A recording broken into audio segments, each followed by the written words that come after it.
Hello. Hi, guys. I haven't done an IGQA in a while, and I'm trying to think of the best excuses in the world why I haven't done one of these. Mostly, I would do these for whatever reason. I used to get home early, and I don't like to record audio whenever anyone's home, and I only live with my fiance.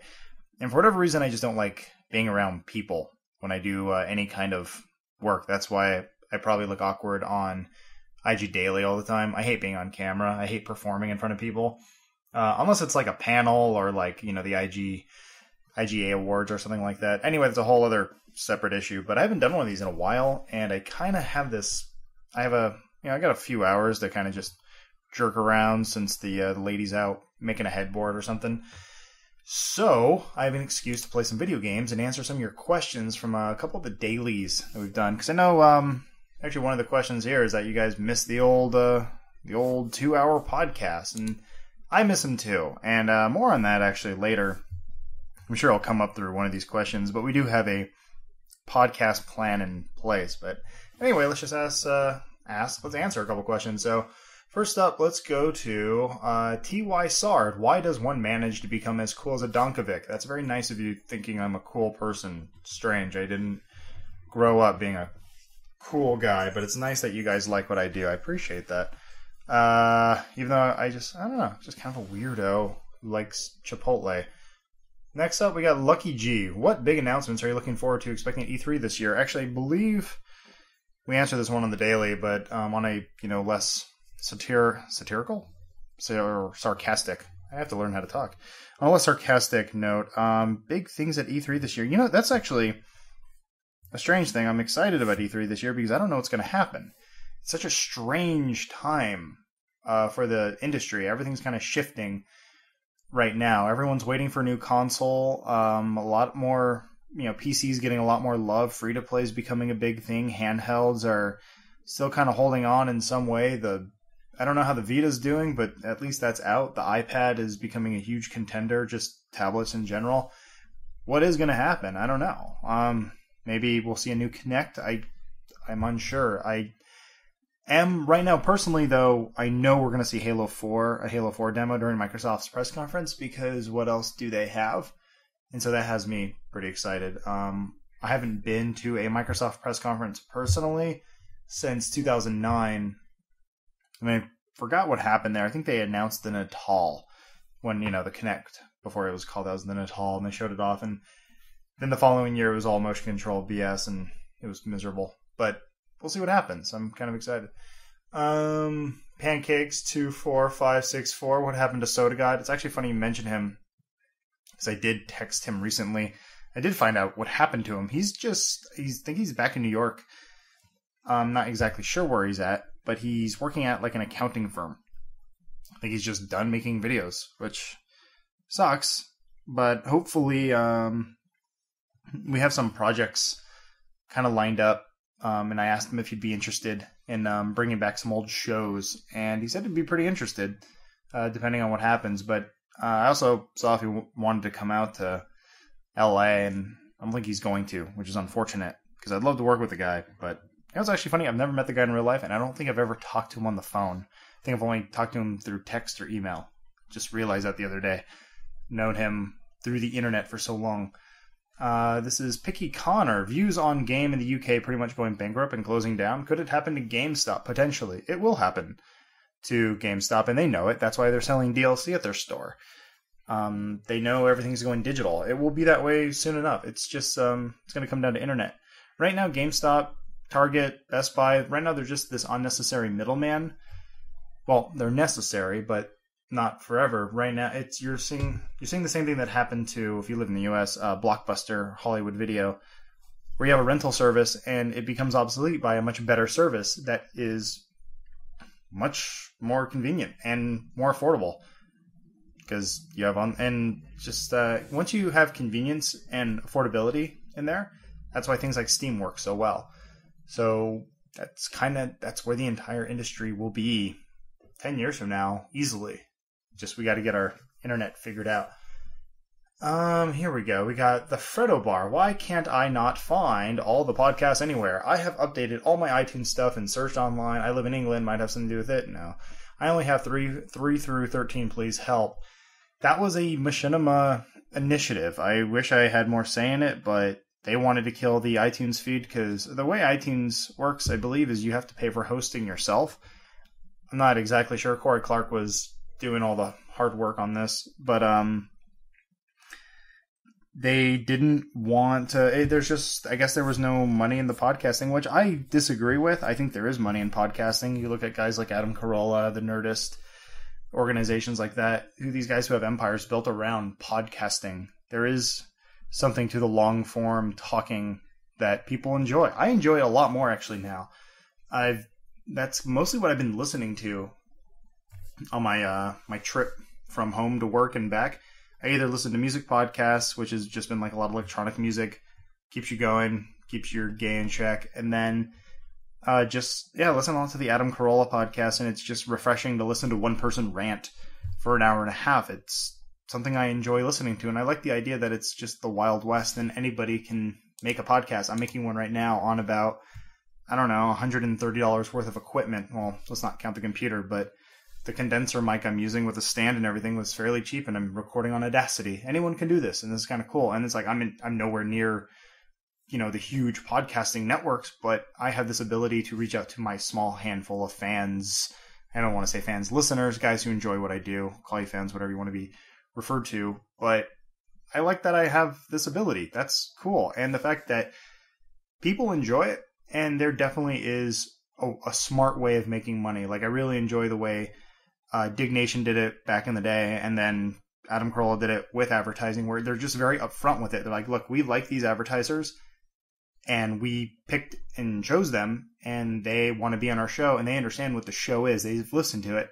They understand that it's going to be raunchy humor. It's going to be two guys bitching about video games, whatever. The thing is, the audience is invested. You guys are listening specifically. It's much more targeted than, say, something like a television show where it's just so broad, and it's like you're really just throwing, small bits at a barn door. Whereas like a podcast is just a laser. It's just you're hitting that target perfectly dead on. And that's why I like it. It's hyper focus. So it's like, well, you only get 200,000 listeners. Like, yeah, but that's 200,000 people that are like invested. And that's just more appealing to advertisers. And that actually allows you to keep doing a show. Because if you're doing any kind of entertainment, especially in this world, this free to play model, you have to do advertising. That's just how it works. And people hate it. But I think when you're upfront about it, people are much more understanding. When you're just like, look, we have to pay the bills. Check out Gamefly. Gamefly this, blah, blah. Gamefly is one of the advertisers on Adam Carolla, so I just use it as an example. But there you go. They know their audience. Next, it's Roku Ranks. Wants to know, IG Road Trip. Funny you mention this. We came up with a series of pitches a while ago. I've heard nothing about this. I don't even know it's going to go anywhere.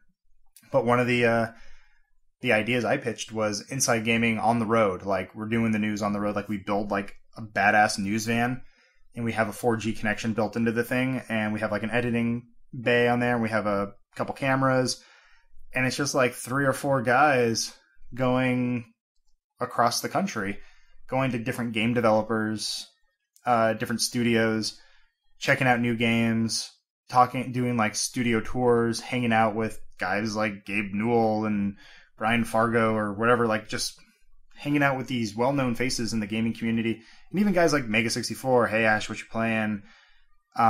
Anyone else, Corridor Digital, anyone, go shoot guns with FPS Russia, like just do this entire crazy trip. But at the same time, we're not even doing, vlogs, since the show's a bit more higher quality than that. But we can still basically do the daily from a news van, and this idea that we're all in like polyester suits or something like that. We're like a news team. So it's but it would just become such a dirty, just disgusting place of all these grown men wearing the same suits for like 5 days and realizing that we have no laundry and we're just sleeping in a van, and it would just get insane quickly. But I'd love to do it and be able to actually have like a game cap set up in there. So like we do have like a mobile PC, Xbox, and PS3, Wii, and handhelds in a way to like actually do game caps. So we can actually do like video game reviews on the road. Like, it'd be kind of cool, and it's kind of funny that like you're trying to review a game while you're in the back of a van going down a bumpy road. So hopefully, yeah, I think I think they're going to pitch it. Who knows if it's going to go through, but down the line, that would just be freaking awesome. Aros Knight, how did Machinima find Bro Team? Found them on Reddit. They, I think the first one was Garshap, one of their Bro Team reviews, and I immediately got it, and I still get it to this day. They're like troll reviews. It's so tongue-in-cheek, it's hilarious. And I found out they were on the Machinima Network. They're one of the many partnered channels, and we were using them as best videos ever because they're fucking hilarious.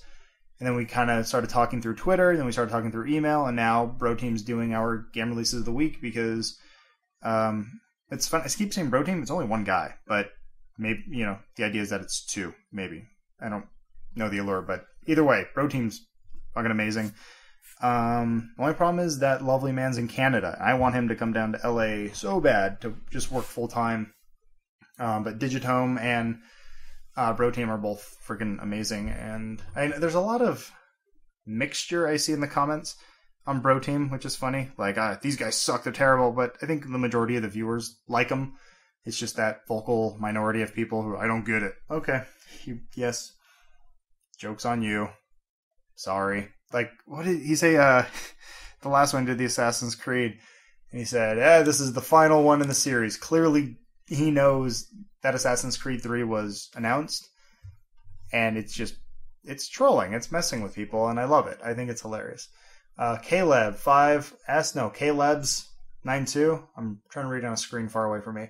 What's your biggest scare for Halo 4? For instance, mine is they will overhumanize the Chief and not make him this great moral guy that people can look up to. I like him being kind of a blank slate and allows you to put yourself into more like I'm the Chief. Your thoughts? Chief's an interesting character because he has a huge backstory, a long backstory, and a very interesting one, but that backstory has actually allowed him to be a blank slate because he's a man with no past, essentially, because his past was erased. He was stolen as a child from his life, and they had a flash clone made of him, and that clone is dead. So whatever life he thought he had as John on that planet he was on, it's gone forever. So it's perfect for a video game because the idea is that you're putting yourself into him. My biggest scare with Halo 4 is they won't take enough risks, but at the same time, if they do take too many risks, they'll probably end up pissing off a lot of their audience. But I feel like Halo's been very stale for a while. And I have a pretty good idea of what they're going to do with this Forerunner planet they're landing on. I imagine most of the game will take place there. And, I mean, the story is basically the Chief is probably just trying to get back to Earth somehow. And they're landing on this planet, this Forerunner planet that's full of technology. They've created technology for them to go through a black hole or a portal that would go between galaxies. That's pretty impressive. But, the human ship they're on is totally fucked up. I think we're going to see something kind of cool. This is my guess. And it's funny, I was just brainstorming ideas of what would be cool in Halo 4, or Forerunner, as I've always called it. One of which was landing on this Forerunner planet. It'd be awesome to see some feral Covenant.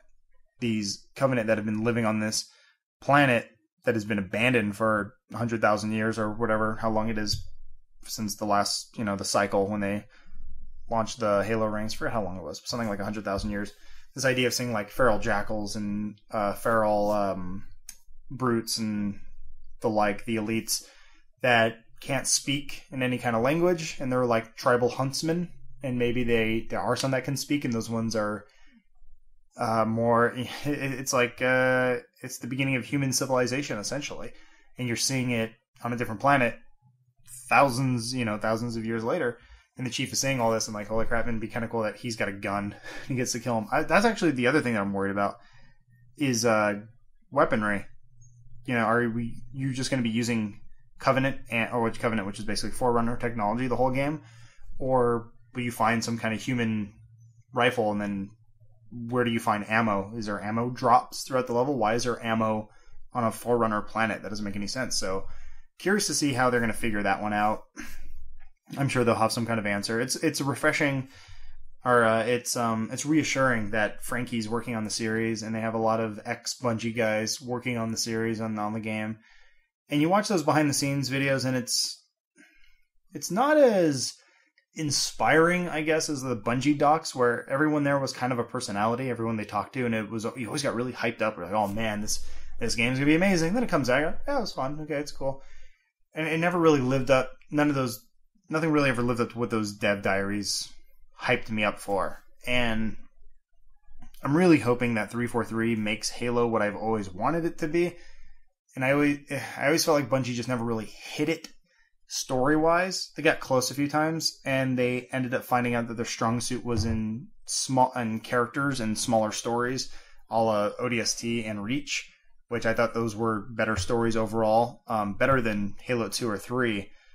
Not as good as Halo 1. Halo 1 had the best story, but it can never be as good as the first one, right? It's always a tough thing. But like I said, E3, we're going to see some interesting stuff, so kind of excited. Master Man 2, if a grown man tackled you in an attempt to assume direct control, what would you do? I would just say, Harbinger, get off, you dirty homo. Thanks for your cameo. Mass Effect 3 is amazing. Okay, Aluminum King is asking me a chemistry question. I got a D-, I believe, in chemistry, but I'll try to read it, and I'm going to do horrible. Animal King wants to know, A, 1.65 G grams, I guess, G, sample of aluminum reacts with excess hydrochloric acid to produce hydrogen gas and one other product. The liberated H2G is collected over water at 25 degrees Celsius, or centigrade. It's Celsius, right? I forget what centigrade. I don't know. Like I said, D-. At a pressure of 744 millimeter Hg. What total volume of gas in L is collected? Note, vapor pressure of water at 25 degrees centigrade, or Celsius, is 23.8 mmHg. I would love to help you with your homework, but I'm not going to be much help, and I apologize. X19, hey Adam, this is a bit of an unrelated to gaming, but I am curious to know what kind of post-secondary education you had, and whether or not you believe it has helped you in your current job at Machinima. I am a marketing major and am curious if there's any advertising marketing jobs at Machinima, or any company similar to yours, but not IGN because fuck those guys. Keep up the good work, Mr. Kovic, we love you.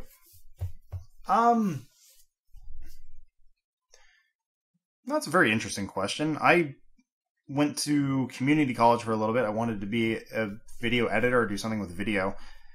And through there I got an internship at G4. That's how it worked out. I never actually graduated. I just got jobs. It's something that doesn't really come up, I guess, in this country especially. There's a lot of pressure to go to college, do this, and there's always this like goal, but there's never really any emphasis put on what do you want to do. And a lot of people don't know what they want to do. I didn't really know what I wanted to do. And it's more important to really figure out what your strong suits are and what makes you happy, and then do that. If marketing is something you want to do, you need to go to a place that you like and convince them you need me to do marketing for you. Because how could that not be more perfect? So my example was I was doing some other jobs, but I had an interview with Machinima, and I recognized this company that there's only 3 people working at this place. And they had one guy who was their video team. I was like, that doesn't seem right. You should probably have you really should build out your production. Because in my mind, Machinima should have always been like Newgrounds meets Adult Swim, some kind of middle ground. Because I was a big pusher in keeping things to be actual Machinima, being very true to what that idea is of making videos within a video game. I think it's a fantastic medium using someone else's assets. It's a very cheap alternative way, and you can get a lot of people and young kids figuring this stuff out because it's fairly cheap. It doesn't cost as much, and you don't need resources, because I hate having to rely on other people. I think that's kind of cool. So when I came there, I basically convinced them you need a bigger video section of this website at the time. And that's kind of how I got my job there. I just kind of convinced them what they need and doing what I enjoy doing. And I still kind of wear many hats, but I'm still happy with what I'm doing. And that's the best advice I can give you. But yes, another thing. Yeah, it's just, I find that to be a huge problem. It happened to a lot of my friends. They all went to school for 8 years not knowing what they wanted to do. and they're still trying to figure it out, and it's tough. And who knows? Maybe maybe they are doing what they want to do, but I see a lot of struggling there, and I hate to see that happen to people, especially when you have the potential to be happy. That's the biggest thing. That's what my family always taught me. Like, just be happy in what you're doing. Epo Worker, how would you compare Bioshock and Bioshock 2? This could mean enjoyability, story, characters, etc. Bioshock 1 was a breath of fresh air. It wasn't stale at the time, but that time when Bioshock came out, this is right around Halo 3, Call of Duty 4, Assassin's Creed, like Mirror's Edge. There's this wave of just new and exciting games. I think this same time as like Dead Space coming out, Mass Effect. Mass Effect was a little before, I believe, but it was an exciting time for video games. It still is, and we're just seeing some. It's getting a little stale right now with sequels and everything else. But man, when Bioshock came out, that was exciting. Bioshock 2 got me excited because the only thing I had to compare it to was Bioshock 1.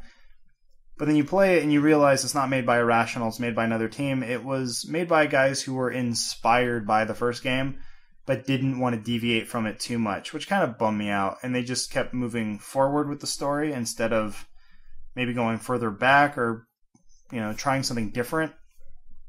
So it wasn't that exciting from a story perspective. Gameplay, I thought it was fantastic. The ending left something to be desired. The little sisters thing, or the big sisters, was never really that big of a deal. But I actually ended up enjoying Minerva's Den way more than most of the story in Bioshock 2. It's just a one-off single-player DLC. But the story's pretty cool. And I guess, there was something about when you found out you were playing as a Big Daddy, there's an immediate wave of excitement that hits you of like, oh, cool, I'm playing as one of these characters. But then it's like, oh, no, you're playing as Alpha, or Delta, this other character who isn't the Big Daddies you're used to, because we have to give him backstory and all this other stuff because we don't know enough about the other ones. So, sorry. Kind of a, I don't know. Kind of a disappointment. Maybe if you would have played as a splicer or someone else, or played you could have been around more during the fall. And then they just tried to have all these different characters replace other characters. Like Lamb basically was Andrew Ryan for this game. And it's like, really? Even after all these years, they're still down there fighting? It felt like, we got the setting, we got the characters, we got the archetypes. Just, fill in the gaps here and there. It's like a Mad Lib, and bam, you got a game. And it just wasn't as good, unfortunately. Bioshock 3, aka Infinite, though, looks to be more of what I guess I want out of a Bioshock game. It's a whole new direction, it's a whole new story, but it still has the things that makes Bioshock so good.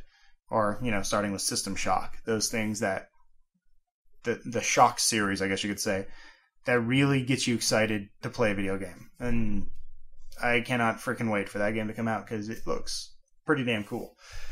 It's me clearing my throat. This is fun.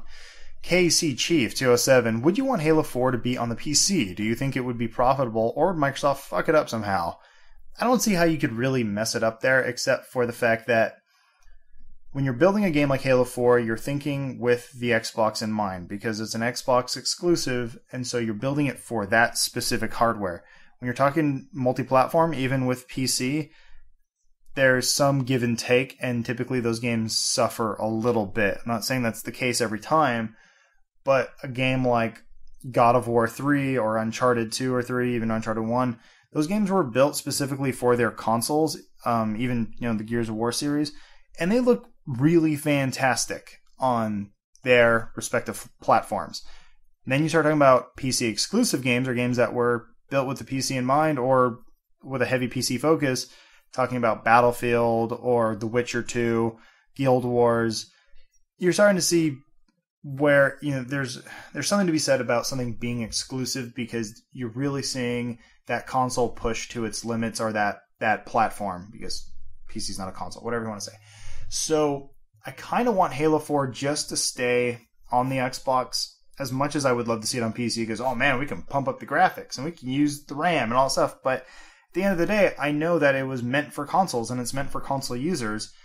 So I wanted to make it the best experience on that console that they can. Now they are dealing with old hardware, something that was built in 2005, whereas we just saw the new announcement for the all-new NVIDIA card, the Kepler or whatever, that imagine seeing Halo built around that architecture or just around that card. You could be like, oh my god, it'd be amazing. But it's like, well, Halo's always been a very console game, though. Yeah, it did come out on Halo 1 and 2, came out on PC. But it didn't feel the same, I guess. And I played the shit out of Halo 1 PC online because it was so much fun. But it just never really, I don't know, there's something about it being on a console that felt special, I guess. So I'm not really in a rush to see it on PC, especially since you have so many other games that I think kind of fill that void. To agree, you got Blacklight, Tribes, and Battlefield, other games that I play on PC that kind of do it for me, but something about Halo playing with a controller, it's one of the only first-person shooters next to Call of Duty that I like playing with a physical controller.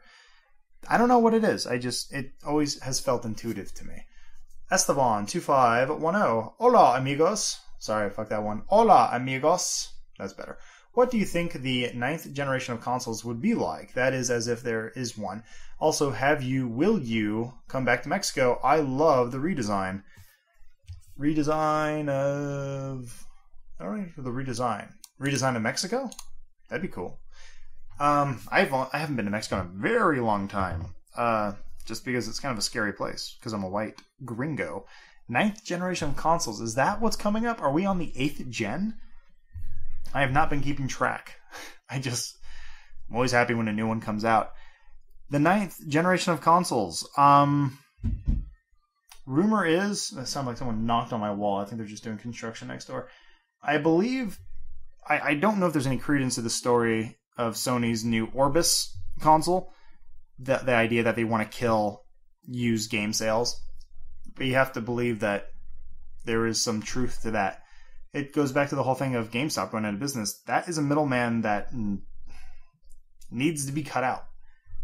It doesn't need to be because, look, yeah, we got used books, we have used movies. Why are games so different? They're expensive. And the resale value always drops very increasingly fast, faster than most other types of media. Lord of the Rings, Blu-ray, special edition collection, even the box set of the DVD, still probably pretty pricey. But a copy, Rage is going to be $10 in a few weeks probably, or months or whatever, whenever a Steam sale goes on. Because if a game doesn't do gangbusters, or it isn't a Skyrim, the resale value just isn't there. And so you're taking a big risk when you buy a game for $60. And I do it all the time. I did it with Darkness 2. I bought it because the game looked cool. I believe if you look at my hours I logged on Steam, I think I only have like 3 hours and I beat the whole single player. But I enjoyed it and I had a good time. And that was 3 hours of solid entertainment that I got. And I took it with the, oh, yeah, okay, I guess. That's the risk we play because this is your hobby that people are just very serious about. And the used game sales market does offer something that I think people need and they want, because obviously the games industry doesn't want it, but obviously people don't have a lot of money and you don't want to spend $60 every week on a new title unless you're positive this game is going to give you hours and hours of enjoyment and that you're going to have a good time. It's hard. Not a lot of people have that kind of disposable income, and that's what comes with the territory of being in the hobby of video games. It's an expensive hobby, but it's an addicting hobby. It's kind of like drugs, and the games industry does not want to be compared to that. I remember I got in trouble for writing a couple in-store reviews back in the day when I worked for GameStop, and I'd use the word addicting. And I was like, man, the gameplay in this title is so addicting. And they said, you can't use the word addicting. I'm like, why not? That's what it is. They're like, you can't use it. And then you realize, because it's comparing it to drugs. And video games are very much like a drug. There is some kind of release that you get when you play. You can't really explain it. It's different for other people. And it's the only kind of media that's aside from maybe a book and how you interpret it, but it's, I guess, one of the only visual experiences you get that is different for each person that plays it. So people are very heavily invested in this. They don't want to pay a lot of money for it. So there's a lot of give and take. And it's a tough thing. So will the new consoles kill off the used game sales market? I think publishers and developers would love to see that happen. But the point, or the fact is, GameStop and other big name stores like that move these units. But at the same time, they're very greedy, and they have a crazy kind of little resale market that is at the same time hurting the people that they benefit from. I'm curious what is going to happen, and I'm really curious what the new Xbox is going to be. We already know what the Wii U is going to be like. PS4, whatever you want to call it, is still a ways off. But more likely than not, we'll see the new Xbox either this year, late this year, or early next year. Because it doesn't look like they're going the route that I thought they were going to go, but we'll see. Who do we have here? It's Itimo League Duck. Itimo League Duck. There we go. I'm good at reading. Did you do much for St. Paddy's Day? Ever think about visiting Ireland? If so, would you love to meet up with a few of you guys? If so, I would love to meet up with a few of you guys. Yes. This is kind of old, so I'm answering these questions late. But no, I did nothing for St. Patrick's Day. I believe I drank heavily the few days before or something, and I just took it easy because it was on a weekend. It's like, didn't want to do much. There's something about St. Patrick's Day being on a work day where you're like, all right, done with work, gotta go drink, and you have an excuse. It's kind of sad. Actually, funny you mentioned visiting Ireland. My fiance and I are planning a trip, doing a trek across Europe, actually starting in Ireland and then moving our way up to Sweden, I believe. The idea is to basically plot 2 points, land one, leave in the other, figure out how you get one way or the other during your trip. So that's how the vacation becomes somewhat more dynamic that way, that you can't really plan it. So, the idea was actually go to Ireland, make our way to England, then go to France, Spain, and then just kind of move up our way to Sweden or Amsterdam or wherever we can find an international airport that'll take us home, whichever one works. And yes, if we're in Ireland, I'll let you guys know, and we could always meet up at a pub. Liam Gunson, which games are you guys playing at the moment? Keep up the good work, loving the new intros and stuff. Games I'm playing at the moment, play a little bit of Battlefield with the new patch. I need to jump on Kingdoms of Amalur today. I got to play the new DLC. That's probably what you're going to be seeing. I don't know if I'm doing gameplay for this video. Who knows? Maybe I will. I don't know. What else am I playing? Not playing too much these days. I've been really busy with work, editing the weekly show, so I haven't been able to play too much stuff. I got Rayman Origins. Got to get onto that. But, need to play more games. Dr. Samwest, can we be friends? Of course. Killbot, pretty basic, generic question, but what are the games you're playing right now, and what do you think of them? I kind of already answered that with Liam Gunson. Penguin93, we answered that one. Flass, why do you think people get so upset about change? Haven't seen any positive feedback for either IG Daily or Respawn after you change the format a bit. Keep up the good work as always. It's funny, we never changed the format. Excuse me as I take a swig of Coke. I even if you get 50 comments in a row about someone doesn't like what you're doing, you have to filter that somehow, and it's really hard. This actually goes back to the Adam Carolla podcast I was listening to. He brought up a really good point about Twitter and how when you have things like Twitter and comments, you essentially have the ability of mind reading, and you're able to see what people are thinking, and it's being projected directly at you. And our bodies and our minds have not evolved to the point where we can actually handle that kind of information, so it becomes sensory overload. Because if you read 50 comments in a row that say, you suck, you're horrible, die in a fucking fire, you're terrible, everything you do is bad, you immediately take it to heart and you go, oh man, I'm really bad, and you just stop doing what you believe in.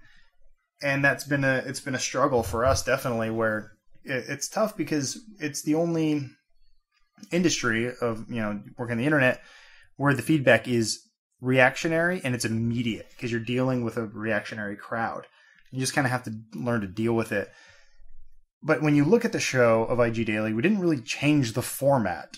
Really, it's the same exact format. We just added some pretty graphics to it because we have a prestigious editor-in-chief, Rob Smith, who's been in the industry for years. And his job, one of his jobs, is to get us appointments and get us, exclusive trailers and interviews and all this stuff and get us covering the stuff so we're not just, reposting everything that you've already seen on the internet. And we're still working towards that. And it's a little tough because, we started out with this weekly show that was kind of a somewhat informative take and kind of funny with skits and everything. And kids loved it. It's cool. A lot of fans liked it. It was an evolution of Inside Halo. But you can't really send that to a publisher or developer and be like, hey, what do you think? They're like, well, you're using the Halo engine. Like, okay, well, then we'll switch over to the daily format. But you look at the daily format and it's still so low budget and it just doesn't look good, but the content's there and you like it. And I'm not saying it's such a tough thing to deal with. It's a double-edged sword because you want a good-looking show, but at the same time you want to just kind of stay true to what you are doing. But unfortunately, we're in this industry where you have to appease a lot of people. And you have to make them think that if you're going to work with us, so say, we want to get a hands-on with Assassin's Creed 3 and show it to you guys, we have to show Ubisoft that, look, we are professional and we have a high budget show, even though we don't. We just make it look like it. And that way they go, oh, cool, Inside Gaming's here. We want them to cover our game. Otherwise, we're just covering it after everyone already talks about it. And it's the only way in this industry that you can keep up and remain relevant. It's a tough game you got to play. And we try to walk a fine line of how we do it. Because it's like, okay, we got a polished show. It looks good. It looks great. It's fine. But we're still saying fucking damn. And you're hearing opinion. And it's fun. And you're just kind of hanging out with us. And that's always been kind of the idea. Yeah, we're on a set. But that was more of, we never had anywhere to film. And most of the time when we film The Office. And we're getting bumped up to there's so many people working there. It's like it increased another 20% or something. If you film at Office, you end up bugging people. And I don't want to piss anybody off. There were a lot of times we'd be filming and Realm, Hundar, those guys over there would just kind of poke their heads up and be like, the fuck are you doing? Or like, oh, sorry, we're filming. Can you keep down? I'm trying to work here. It's like, and you realize we're in a very crowded space and I don't want to piss off my coworkers and the people I work with because I expect the same thing from them, not to bug me because we all have work to do.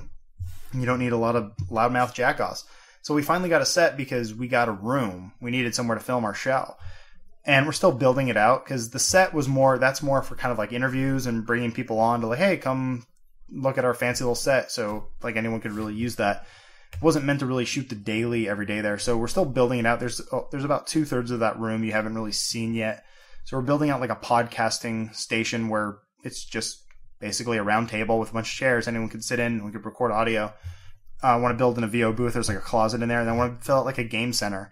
And so it would be less of, oh, I'm watching IG Daily on their stage. It's no, you're hanging out with IG Daily in our quote unquote office. This is our like play area. This is our game HQ, but it's tailored to us and our audience and what you guys like. Kind of more that silly, fun atmosphere.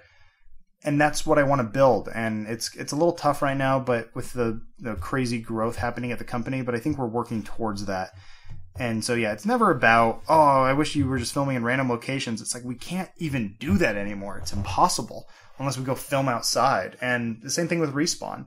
They just need a dedicated place. And they asked Sark, they're like, dude, what would you want to build? And free reign, build whatever you want. So he went nuts with it. And I totally respect that. I think it's pretty cool. I guess the people don't like change initially, and they eventually get used to it, and then they want it then you make another change, and they want it the old way again. So that's just how it goes. This is Nail 8100. What is your favorite TV show of all time? I think Battlestar Galactica, the new one. I may be wrong, though. I'm not positive. I really like Game of Thrones right now, but I can't say it's my favorite show of all time because they've only done a season, and the new season starts tomorrow, and I'm fucking stoked because that book's pretty damn good. Chunky 2336. Do you think it's BS that GameStop doesn't do refunds on new games? No, I do not think that's BS. Unless the game is defective, and then they should give you a new one.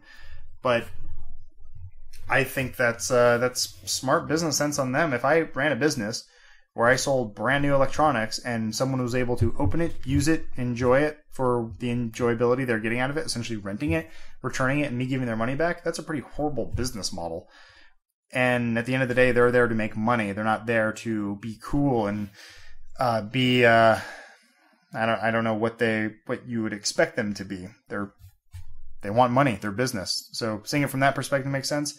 I wish we lived in a world that I could just have everything for free, but unfortunately we do not. And finally, for this one, it's a Furious Pancake. Will you, Sark, and Hutch be doing a Halo Waypoint series for Halo 4 as it gets closer to release, after release, during a beta, if there is one? Please do so, for the Reach was awesome and funny. Yeah, I hope so. We've been having some talks about what we're going to do when Halo 4 comes out, and that's kind of one of the things. We definitely want to do it bigger and better, in terms of what kind of coverage we're doing. Hopefully some good surprises will be in there. But those talks have already started, so yeah, you could expect something like that. As far as Sark and Hutch coming along, I hope so. That was a lot of fun when we got to do that stuff. And hopefully we can do it. I just hope we have the bandwidth and the manpower to continue since that time. What was that, a year ago? We've already increased to doing IG Daily, and then we're, back with the weekly. Respawn's got 18 different shows they're doing. Their team is like quadrupled. My team is doubled. It's insane. It's the same thing with Critical Flaw, where it's like, can you make that show again? It's like, yeah, we could make that show back when I was only doing one show a week or two shows a week. And now we're doing, IG can put out anywhere between 6 and like 15 pieces of content a week based on what we're covering, because now we're the huge editorial arm of Machinima. But yeah, I really hope we could do that. It's the way the company's being restructured. I'm getting a senior producer starting soon. I should have a lot more free time, and I've had a little bit of free time recently. I've had someone helping out for the past couple weeks who've been getting me through this, so I could cut the weekly show and kind of focus on what I want to do. And we're getting closer. So that's it for the IGQA. That's from 323. I can go through a couple of questions from yesterday's show. This is from JG Byron. We already did that. Ninja Gangsta. What's your favorite new Machinima series out nowadays? Mine personally is The Gamer Poop. These videos are funny as hell. Yeah, Manslayer is fucking amazing. I love those things. We used to do those back in the day with Edgar. If you ever seen any of his old Fallout or Deus Ex videos, they're freaking amazing. New Machinima series. The new Battlefield stuff they've been putting out is really good. Unfortunately, I don't get to watch a lot of what's on our network. It's already hard enough because we have so many videos coming in. But I heard there was a video of Respawn where Sark pulled up to a school with like a bag of candy and was trying to get him to like come into his van. I can't find that episode. And it's unfortunate just because I want to see that kind of stuff. But I never really get to watch anything that's on our network, or really just what's on the internet anymore, just because work kind of takes over. It's kind of it's a little ironic in that sense. That's more soda going down my throat. Manflame, why are my shoes always untied? Maybe you need Velcro. Rockarangs, what should COD players be doing instead of complaining? Playing COD. No, enjoy it. And get ready for Black Ops 2. Z Galaxy, what are your thoughts about Grand Theft Auto 5? I'm not really that excited. I want to be. Maybe just because we've only seen the one trailer, and I sometimes I forget that it's a thing. I guess it's just been so long. The jump from Grand Theft Auto San Andreas to 4 was immense. It was huge. I don't think you'll ever be able to top that feeling again when you first saw that trailer, when you saw Nico, you're just like, holy, really? This is what we're going to be playing now? And the game, it was fun, it was good, it was just a little disappointing of the super realistic direction they took. Thank God Saints Row came out, because that kind of helped fill that gap for me. Same with Just Cause. It was like, okay, cool, there's still games out there that allow me to do mayhem. But I guess Grand Theft Auto's thing now is super serious, because that sells 20 billion copies, and that works for them. I'll be more excited for Grand Theft Auto 5 towards the end of the year when we start to see something a bit more, like when we get a release date, which will probably be like early 2013. Then it will start to feel a bit more real to me. But right now, it's so far away that I can't even really think about it. Sayer Sorloff, what do you think will be the big new thing huge companies like Microsoft or Sony are going to try to sell us this year at E3? For example, last year they focused on a lot of motion controls. I hope it's just going back to what make games good. That's it. Working with developers. They say, yeah, developers, publishers, and including indie developers, and getting their stuff on consoles and not making it so hard, having a lot less restriction so more people can play it. Because not everyone's got a PC, and I understand that. There's a majority of people who want to play specific games and they can't. And there's a lot of developers who want their stuff on a different platform than just PC. They want on handhelds, and it's just not that easy right now. I think Nintendo's making it a bit easier, especially with the Wii U. They want to try that, and I think Sony has been trying a little bit harder with the Vita of getting more indie stuff on there. So it's good to see that. I just want to see more creativity, and I want to see more options instead of just, here's the new Call of Duty that we know is coming out. Like, everything is just kind of like clockwork right now. And then it's sad when you see things like Zipper Interactive going down, even though they made games like Mag and SOCOM, which there are other games out right now that kind of do the same thing but better, unfortunately. And you can't see those companies really take risks or try anything new because that's what they're known for. But other studios have come along and surpassed them, and now all of a sudden they're playing catch up and they can't, and then their studio gets closed, and that really sucks. If Zipper had been given a bit more creative freedom and say, okay, you don't have to make that sort of thing anymore. We don't need to have a huge budget or a giant dev studio. Maybe we can have, instead of having one giant team of 150 people, we could have 3 small teams of 50. We can come out with 3 innovative, cool games. Try that. That's cool. But you're not seeing a lot of that, and you're just seeing kind of the slave labor mentality. And hopefully console restrictions kind of lay off a little bit, and we start to see a bit more openness in the console front. I don't know how they're going to announce that at E3, where they're like, hey, we're not being douchebags anymore. It's funny, I'm using my mouse on my monitor. I can see my cat's about to pounce on it. Crazy bitch. She is crazy.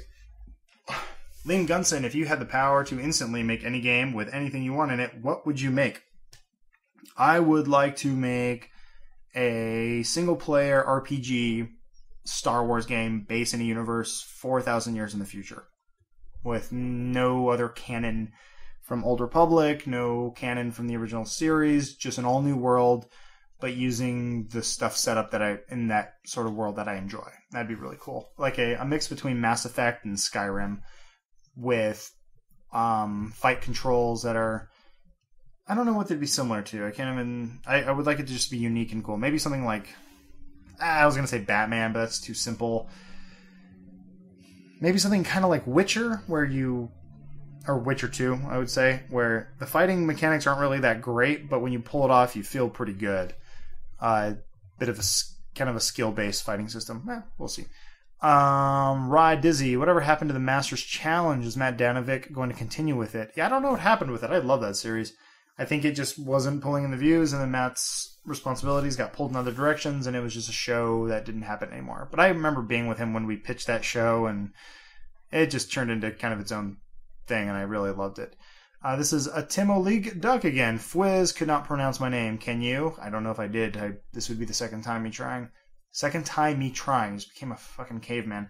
Moon943, what do you think would be in an Orange Box 2? Eek. Ugh. Yeah. Left 4 Dead 3, Portal 2.5, Half-Life 3, and 2 new all new games that Valve has not announced yet. Penguin93, rumors coming out about the PS4 locking out used games and scrapping backwards compatibility. Opinions? They're just rumors at this point. I talked about it a little bit early on, but we know nothing. And we probably won't know nothing for a very long time, because I always go back to this game. Look at God of War 3. How amazing did that game look? And it's still from a while back. The PS3 is a very powerful system. You just have to utilize it to its fullest, and you have to make it exclusive, because once you start having to factor in other consoles or PCs into the matter, it's like you start to see kind of a dwindling in quality. But when you are hyper-focused on that machine, you see stuff like Uncharted and God of War and other games that are just, they're stellar. They're really good. What if anything, the PS4 is going to be cheaper. It's not going to be such a media focused device, or the media device will basically be like an Apple TV inside of it. I think the Blu-ray option will probably be secondary, since you can buy a Blu-ray player for $100 now. maybe they'll still include it. Who knows? But there's a good chance if Sony's really looking to innovate, they're going to kill the disk drive and they're going to go all digital. Will they do it? Probably not, because that's a tough thing to sell right now. So maybe in a few years we'll see something like that. 2009. Do you play any sort of handheld mobile games at all? What are they? Mostly stuff on the iPhone or iPad. It's hard for me to play with a controller and a small screen. I own a 3DS. I'll probably pick up Rayman Origins on it. I still need to get Super Mario 3D Land, Star Fox, and a couple other games. And it's kind of tough. My hands cramp up. I got big hands, and that controller is clearly made for a child. And just the position in which you hold it doesn't really work for me. But touchscreen stuff like Angry Birds or Infinity Blade, that works a bit better for me when I'm sitting on a plane or something like that. So they're not hardcore games or anything like that. But if there was some kind of way, the perfect thing would be an iPad or iPhone. And I think you can do this. I know you can. If you jailbreak your iPad and using like a Bluetooth controller on a plane and playing... And if you could use like any controller via Bluetooth, so if like I could use an N64 controller and play an N64 emulator on my iPad, that'd be pretty badass. Just to be able to play, Zelda 64 or Ocarina of Time, on your iPad during a flight or a long train ride or something like that would be pretty sweet. I would like that.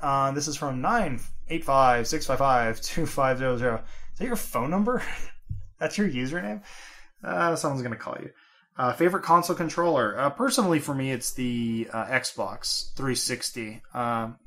It fits well to my hands, and I can touch every button, and the type of games I play with it work well. I use it with my PC. That's how I played Kingdoms of Amalur. That's how I play Saints Row 3. It's how I'm going to play Rayman Origins, and I like it for that. It's how I play emulators. Like I have a GameCube emulator or the Dolphin emulator, and I play games using that, and it works well. Second one after that's the PlayStation 1. I liked it a lot more when I was a kid and my hands were smaller, but since I've grown, it doesn't work as well. Though that MLG controller came out from Mad Catz that allows you to swap out the D-pad and the stick layout, and it's a little bigger, so it feels a bit more like an Xbox controller, kind of more for my grip. So I might check that out, and that might be a cool way to play games. This is from X Shizzle. I are sad that the 2-hour-long podcasts are no more. That being said, I still thank you for all the weeks answering your questions from Adam's Twitter and from Reddit. Thank you, Sir Kovic and Matt and Albert and Corey Clark, YC93. You guys are awesome. Well, thank you, sir. Yeah, I don't get a chance to record from the office too much just because they've just become bogged down with so much work. But you saw on my Twitter, I was alluding to this idea of, I didn't even allude to it, I just freaking said it, of us like recording the show, try to just wrap it up real quick, maybe, and keep some of the banter and keep it kind of fun. We don't do the skits as much because we found out we're just spending too much of our day trying to get a skit in a morning cold open or whatever that could or could not be funny, and we need to do more of those. The mindset was we got to think like 5-second films. They got to be super quick, super funny, and just knock it out. And typically in the morning, we're all just tired because we stayed up all night playing video games and we can't come up with anything. And so we rather not embarrass ourselves. Matt did a Super AIDS thing, which I guess whenever hit or miss because people got offended about Queen or whatever. I don't know exactly, but I didn't have any involvement in that, and that kind of bummed me out. But the other idea was doing this podcast thing where building out that part in the room where we have a dedicated space we can record, and then every day we do a little 30-minute podcast based on the news, and we go a bit more in depth, and we have a longer talk about it, and we can just put that up on iTunes like immediately. And then that comes back to Machinima has to be able to activate the iTunes account. We have to convince them that, look, this is a thing. We can actually make this self-sustain. Maybe it's even a way that it's a way for Inside Gaming to pull its weight and make some money for the company in kind of a cool way that we do it for an audience that enjoys it. But we have to try it, and we have to test it, and we have to be dedicated to it. It's a little tough. And I like doing podcasts. I like talking. That's what I do. I'm glad I found a job that will pay me for it. It's strange that we live in this world. But I hope you enjoyed this podcast. We went about an hour-ish. Answering your questions, talking about video games. I'd love to get more people on here and chat and do cool stuff. Who knows? Bring in people we know around town. Guys like Nolan North or Troy Baker, voice actor guys, or game developers. Bring on Cliffy B. Why the hell not? Get the guys from Hey Ash, What You Plan? Get Anthony on. He's one of the writers on Gearbox working on Borderlands 2. Why the hell not? Like, we could just do that. Especially if we have this kind of cool set that people can hang out at. And we could even do like a video version of that sometimes. Why not? Sky's the limit. We can always have fun. But I hope you guys enjoy listening to my silly little voice, my rants, and everything else in between. Thanks for the questions. I appreciate it. And I apologize. I've been very inconsistent in getting any kind of content out on the side. I'm just a busy beaver. And that's the worst way to go out on any show. And I apologize. I love all of you. Have a great weekend, guys. Have a great April 1st. And we'll see you next time. Bye.